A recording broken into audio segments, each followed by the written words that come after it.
తెలంగాణలోని కొమరంభీం జిల్లాలో పరువు హత్య జరిగింది. నిండు గర్భిణీగా ఉన్న కోడలని మామ అత్యంత దారుణంగా చంపేశాడు. వివరాల్లోకి వెళ్తే కొమరంభీం జిల్లా దహేగాం మండలం గెర్రె గ్రామానికి చెందిన శేఖర్ అనే వ్యక్తి రాణి అనే యువతిని ప్రేమ వివాహం చేసుకున్నాడు. శేఖర్ బీసీ కులానికి చెందిన వ్యక్తి కాగా రాణి ఎస్టీ కులానికి చెందిన అమ్మాయి. కుమారుడు వేరే కులం వారిని ప్రేమించి వివాహం చేసుకున్నాడనే ఖచ్చితో శేఖర్ తండ్రి సత్తయ్య చాలా కాలంగా ఆగ్రహంతో ఉన్నాడు. ఇదే సమయంలో రాణి గర్భవతి అయింది. ప్రస్తుతం ఆమెకు 8వ నెల. దీంతో శేఖర్ రాణి దంపతులు తమ జీవితంలోకి బేబీ రాబోతోందని ఆనందంగా ఉన్నారు.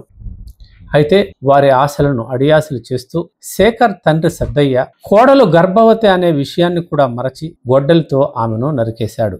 దీంతో ఆ గ్రామంలో తీవ్ర విషాద ఛాయలు అలముకున్నాయి. మానవత్వం లేని ఇలాంటి సంఘటనల వల్ల ప్రతి ఒక్కరూ దిగ్భ్రాంతి చెందారు. సమాచారం అందుకున్న పోలీసులు సంఘటనా స్థలానికి చేరుకుని దర్యాప్తు చేపట్టారు. ఈ అమానవీయ సంఘటనపై పలువురు ఆగ్రహం వ్యక్తం చేశారు. ఇటీవలి కాలంలో ప్రేమ పేరుతో జరుగుతున్న నేరాల సంఖ్య భారీగా పెరిగిపోతున్న విషయం మనందరికీ తెలిసిందే.